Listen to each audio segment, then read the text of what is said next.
전도서 5장 13절에서 16절까지 말씀입니다. 전도서 5장 13절에서 16절까지 말씀, 우리 한 목소리로 함께 봉독합니다. 전도서 5장 13절에서 16절까지 말씀입니다.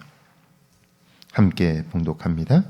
내가 해 아래에서 큰 패단되는 일이 있는 것을 보았나니 곧 소유주가 재물을 자기에게 해가 되도록 소유하는 것이라.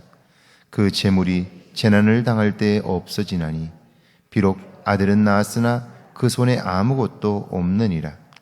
그가 모태에서 벌거벗고 나온즉 그가 나온 대로 돌아가고 수고하여 얻은 것을 아무것도 자기 손에 가지고 가지 못하리니 이것도 큰 불행이라. 어떻게 왔든지 그대로 가리니 바람을 잡는 수고가 그에게 무엇이 유익하랴. 아멘. 할렐루야. 좋은 날입니다. 하나님 신혜가 오늘도 여러분과 함께하기를 축원합니다. 바쁘게 살던 부자가 오랜만에 작은 섬으로 휴가를 떠났습니다. 그는 그곳에 가서도 이 휴대폰을 놓지를 못합니다. 끊임없이 전화하고, 그러니까 휴가를 가서도 쉼을 가지지 못하는 거죠. 하루는 백사장에 나갔는데 어부 한 사람이 그늘에서 쉬고 있습니다. 오늘은 고기를 안 잡습니까? 그랬더니 오늘 잡을 것은 다 잡았다고 그렇게 이야기를 하는 거예요. 아니, 시간이 많으니까 나가서 더 잡으면 될 것 아닙니까? 그러자 먹을 것이 있는데 왜 또 바다로 나가느냐고 그렇게 대답을 해요. 그러니까 이 부자가 답답해서, 아니 그래야 돈을 많이 벌 거 아닙니까? 돈을 벌어야 더 좋은 배도 사고 더 좋은 집에서 살 거 아닙니까? 그렇게 이야기하자 어부는, 아니 더 좋은 배와 더 좋은 집은 사서 뭐 합니까? 그러자, 아니 그래야 더 편안하고 안락한 삶을 살 거 아니냐고 그래요. 그때 이 어부가 부자에게 묻습니다. 지금 나는 어떤데요? 지금 나는 어떤데요? 자, 휴가지에 와서도 쉼이 없는 삶, 이것은 어리석은 거죠. 와서는 쉬어야 되는데 쉬지 못하고 있는 자기 자신을 모르고 있는 거예요. 끊임없이 쉼이 없이 사는 삶, 그것이 오늘 우리의 모습이 아니냐 하는 거예요. 여러분, 쉼이 없이 사는 삶 때문에 생긴 현대인의 질병이 심장과 관련된 병들이에요. 특별히 부정맥이라고 하는 게 왜 심장이 불규칙하게 뛸까요? 그것은 쉼 없이 살고 긴장 속에서 살기 때문에 생기는 질병들이에요. 사실은 부정맥 같은 심장 질환들이 현대인들에게 굉장히 많아요. 제 주변에도 많아요. 그런데 이 부정맥을 치료하는 방법이 있다면 그것은 쉬는 거예요. 긴장감을 가지지 않고 편히 쉬는 거예요. 그러면 회복이 돼요.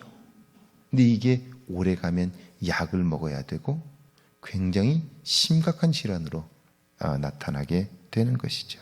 여기 13절 말씀인데, 내가 해 아래에서 큰 패단되는 일이 있는 것을 보았나니 곧 소유주가 재물을 자기에게 해가 되도록 소유하는 것이라.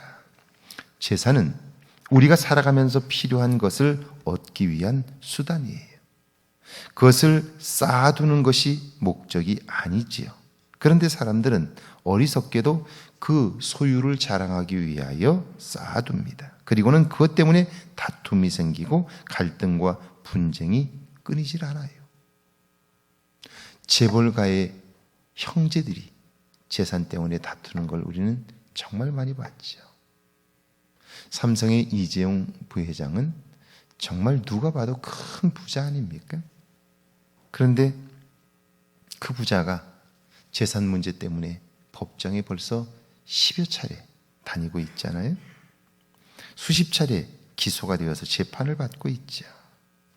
대부분의 일들이 모두 재산 증식과 관련된 일들이고 결국 재물이 자기에게 해가 되도록 소유하게 되는 거죠. 재물은 삶을 위한 목적이 아니라 수단이죠. 우리의 삶에 필요한 것들인데 그걸 목적으로 삼게 되면 어리석은 자가 되고 마는 거예요. 14절에 보니까 그 재물이 재난을 당할 때 없어지나니 비록 아들을 낳았으나 그 손에 아무것도 없다. 현대인의 성경은 이 부분을 이렇게 해석했습니다. 나는 또 하나의 다른 심각한 문제를 보았다. 사람들은 억척스럽게 돈을 모으고서도 그 돈으로 위험한 투기를 하여 이 일이 잘못되면 하루아침에 재산을 다 날려버린다. 그는 아들이 있어도 물려줄 것이 아무것도 없다. 사람의 욕심이란 끝이 없어요. 왜냐하면 만족할 수 없기 때문이죠. 그런데 한번 여러분, 사람이 가지고 있는 심리를 한번 생각해 보세요. 평생 먹을 것을 가지고 있음에도 불구하고 그것으로 위험한 투기를 해요. 그리고는 마음을 졸이고 잘못되면 결국 불행한 삶을 살게 되는 거예요. 도박하는 사람의 심리를 조금만 생각해 보면 인간이 얼마나 어리석은가를 알아요. 처음 도박을 할 때는 남의 돈을 따려고 그렇게 시작을 하는 거예요. 남의 것을 쉽게 먹으려는 심보 있죠. 그런데 돈을 잃으면 어때요? 본전만 했으면 하는 바람을 가져요. 그럴 거라면 차라리 안 하는 게 나아요. 그런데 잃고 나면 본전을 하려고 나머지 돈을 다 집어넣게 돼요. 결국 더 이상 잃을 것이 없을 때야 비로소 후회를 하게 돼요. 이게 사람인 것이죠. 죽을 때 재물을 가지고 갈 수 없다면 그렇다면 재물은 살아있는 동안 잘 사용하는 것이 중요해요. 그런데 이 재물을 사용하는 태도에 따라서 그 사람의 삶의 내용이 결정돼요. 인색하면 그의 주변에 사람이 없습니다. 그의 삶이 결코 행복하지 않아요. 오늘 15절과 16절 말씀이 그 말씀인데요. 그가 모태에서 벌거벗고 나왔은즉 그가 나온 대로 돌아가고 수고하여 얻은 것을 아무것도 자기 손에 가지고 가지 못하리니 이것도 큰 불행이라. 어떻게 왔든지 그대로 가리니 바람을 잡는 수고가 그에게 무엇이 유익하랴. 우리가 눈앞의 일만 보아서는 안 되는 이유가 바로 여기 있어요.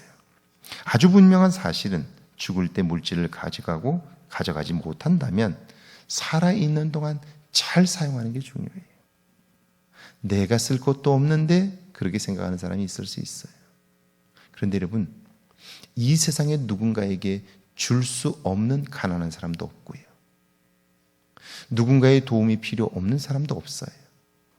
모든 사람은 다 누군가의 도움이 필요하고요.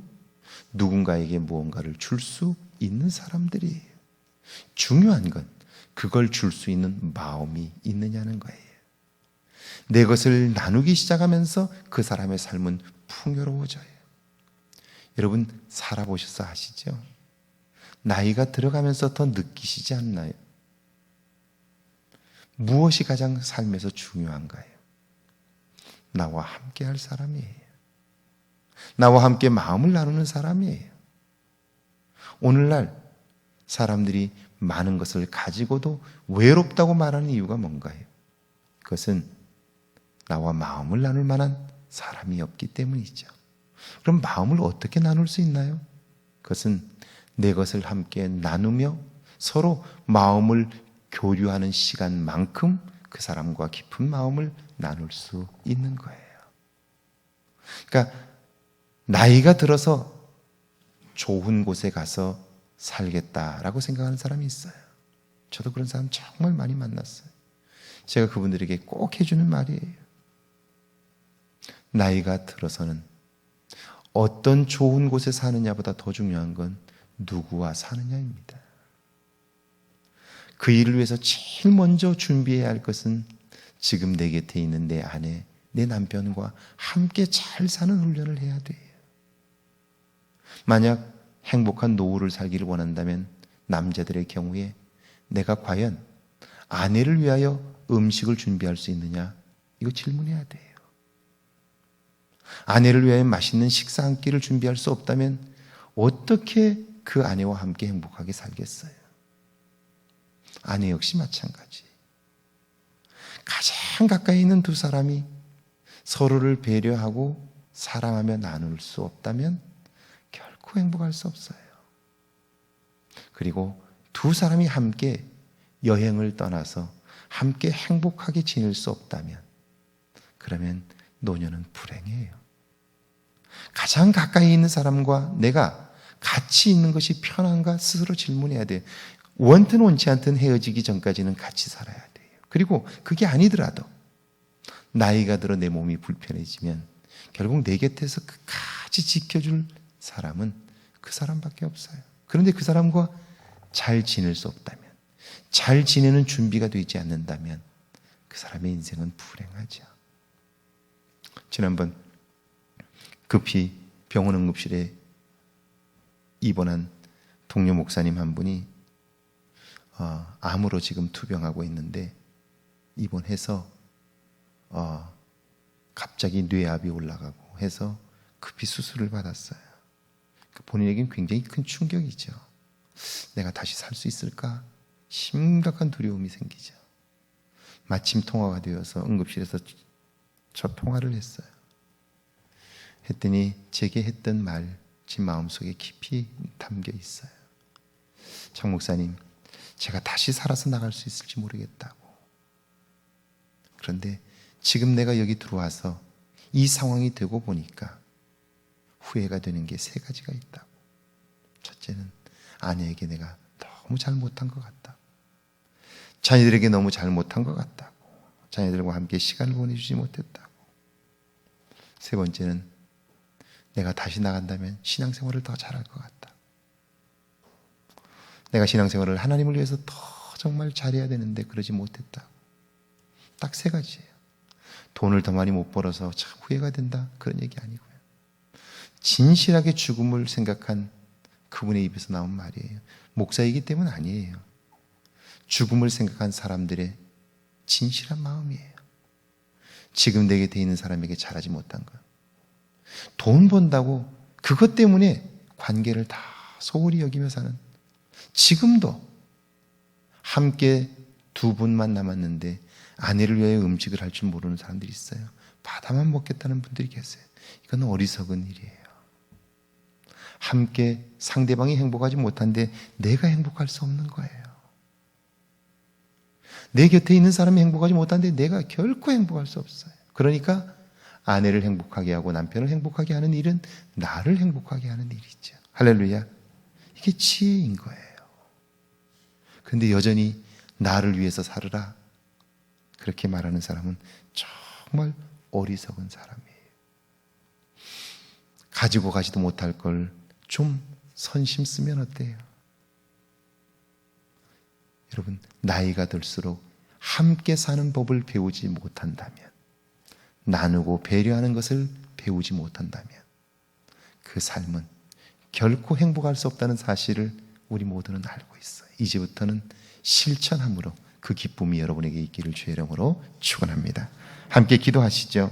재물은 삶을 위한 수단임을 잊지 않게 해달라고요. 사는 동안 재물을 잘 사용할 수 있는 지혜를 달라고요. 함께 기도합니다. 하나님 아버지, 저희를 사랑하사 함께 하시고 하나님의 도움을 얻게 하시나니 감사합니다. 이 땅을 사는 동안 하나님의 은혜로 살게 하시고 그 은혜를 발견하게 하시되 하나님과 깊은 교제를 이루며 살게 하옵소서. 내 곁에 있는 사람과 아름다운 관계를 이루며 살게 하옵소서. 그래서 정말 생각만 해도 좋은 은혜의 역사들이 있게 하시고 하나님 함께하고 싶은 사람들이 내 곁에 많아지게 하옵소서. 좋은 것을 보아도 좋은 것을 먹어도 그들이 생각날 수 있는 사람들이 많아지게 하셔서 생각만 해도 좋은 관계들이 우리의 삶 속에 풍성하게 하옵소서. 하나님과 이런 관계를 이루며 살게 하셔서 사는 날들이 복되게 하옵소서.